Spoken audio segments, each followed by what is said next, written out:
दिसते भारी गणपतीची स्वारी अन आला धादिस मामाच्या घरी। मालवण चिपळूण सावंतवाडी माझ्या कोकण गावांचो दिमाग भारी। दिसते भारी गणपतीची स्वारी माझ्या कोकणा वाटे तुम्ही वलवा गाडी। धमाधमान हाका गाडी माझ्या कोकणचो रस्तो नागमोडी। कारी नयेवा बशी नयेवा नाही तर सुसाट आगीन गाडी।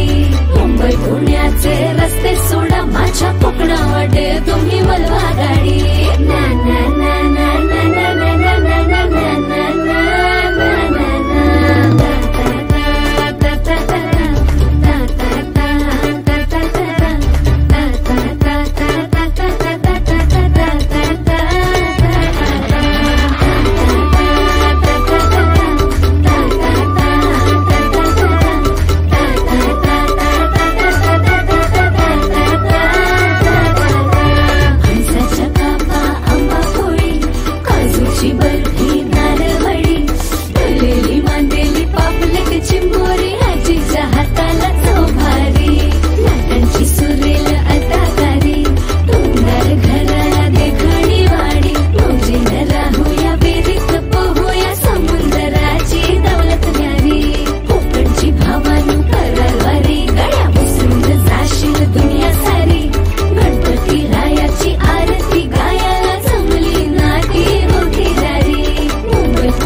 Mm-hmm.